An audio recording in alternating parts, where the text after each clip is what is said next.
Good afternoon.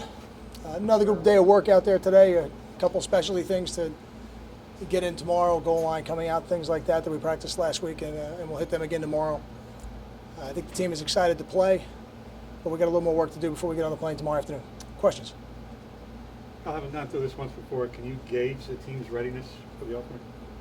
Yeah, I feel good about it. I think when you watch practice, you're looking to see how sharp they are with their assignments, and I thought we flew around today. I thought we were precise. So all the things that you look for, I feel like we were in very good shape today, and I think emotionally after a long training camp like this, it's just natural to be anxious to get out there and play somebody else with no preseason games. Do you have you heard anything about having those fires out there and the air quality is supposed to be poor in the Fresno area? Have you heard anything about that? Are you monitoring that? What's going on? We are monitoring it, and we got the report today, and it's ironic because I've kind of referenced the Montana trip back in 2000 a couple times in a couple different interviews, because it was the last time we played on the West Coast and went out a day early, and it was the same situation. And really, when you walked around outside, you could smell it. Now, I didn't feel like it had an effect on the players during the game. I felt like after being out there for 2 days, that whatever acclimatization needed to take place had taken place, and we were able to play through the game without an issue. But I think it'll be good for us to be out there a day early. I think that's the benefit of having this as the opener. Do you make players aware of that in that situation, or you just sort of keep that off their plate unless they really need to know about it? I think they'll realize it when they get out there, but until they actually get out there, and if I remember correctly from 2000, you smell it in the air. But other than that, it was really that was the only difference. How about Ian Thomas's rise? When you made him a corner in bowl prep, I guess it was, did you imagine he could be a starting quarterback come game one? Did you think it would be more of a long-term project? Actually, Logan Ryan made him a corner in bowl prep. He was the one who made the first suggestion when he was covering him as a flyer on the punt team. And it was interesting because it wasn't something as a coaching staff that we had thought about as an option, but at the same time, when I mentioned it to Ian, he was very anxious to try it. And after a couple ball practices, it was pretty easy to see that he was going to be good. And how good, we didn't know at that point, but he certainly has taken advantage of the opportunity, both on the field and the opportunity that the depth chart has presented.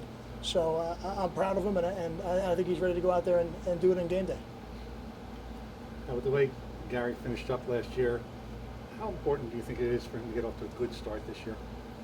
I think Gary is a very mentally tough football player. I did not, from one game to another last year, see any effects. I think Gary knows this is a new game, and he's got a different group of receivers, and they've got a different defense than anything we faced last year. So I don't know that there'll be an effect before the game or after game, regardless of performance. Can you explain to us how you see his maturity and change, and I guess growth as a quarterback? What do you see in him? I think the most obvious outward sign is his ability to coach the other players. And that's something that for a younger quarterback that does not always come naturally. It comes naturally to very few. And now that Gary's in his third year, has had the experience of playing an entire season, he earned the respect of his teammates being voted captain. But I think the other part of that has been he's got the respect of the other players in terms of the other players allowing him to coach them. Because I think the player-to-player coaching, for some players, is hard to take. But when I watch Gary do it, I see the players accepting it. So I know that he is certainly in a place in their minds where he can do it. What about for him on the field, his growth? I think it's just a grasp of the offense. And every year you come through it as a quarterback, and you get to reinstall it in the spring, and then they reinstall it on their own in the summertime, and then you reinstall it in training camp. Every time you learn something or are taught something over and over again, you have a chance to learn it on a different level, and I think that's where Gary's at right now. How about some of Gary's best games being on the road? And Arkansas comes to mind. Temple last year, I think he threw 5 TDs there. Is that just part of him being confident, cool Gary Nova, or because obviously road games should be tougher? I don't know that being on the road really has anything to do with it. I tend to think it's always more about the matchups of the players than the stadium that you're in. Kyle, are you a fan of scripting your first X number of plays before a game?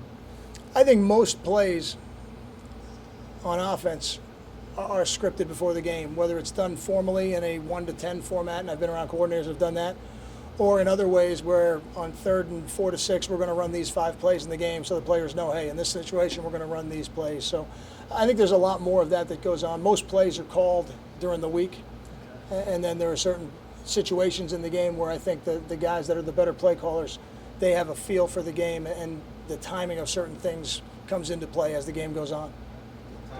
Does Darius feel more like a starter now? I mean, obviously he is, but I mean, it seems like last year he had a big role, but this year it's mainly just starter and name only. I mean, he's just acquired that title. Do you expect anything different from him this year? That's a tough question. I don't look at it like that. Darius Hamilton played a lot of football for us last year and did an excellent job. And as a freshman, we knew he would be better this year. I think he is better this year. I think he's a different player than he was last year. He's bigger, he's stronger. He has more knowledge of the defense and what we're trying to do within it. And because of his experience and because of his ability level, we are going to rely on him. I don't know if that means he feels like a starter. We have a guy like Kenny Kirksey, who we also rely on quite a bit, who's technically not listed as a starter. But in a position like defensive line or receiver, those guys are going to play a significant amount of time. And when you're on the game, and when you're in the game, you are the starter. It doesn't matter if it's the first play, the 10th play, or the 70th play. Cal, from a conditioning standpoint, have you seen enough to think that things like cramps and stuff like that won't be a problem with the weather out in Fresno? Yes. I guess what do you see and how have you simulated that? I mean, I know you went in the bubble a couple times, but when it's not as harsh outside, what are you seeing? I don't think that can start in training camp. I think that starts in your summer program. We spent 9 weeks here in the summer. It was one of the hotter summers we've had. It actually hasn't been one of the hotter training camps, but it really was one of the hotter summers we've had in a long time. So the combination of the summer program, I felt we came out of that in excellent shape, and the times we've been in the bubble, I think we've handled it very well. Thank you. Thank you.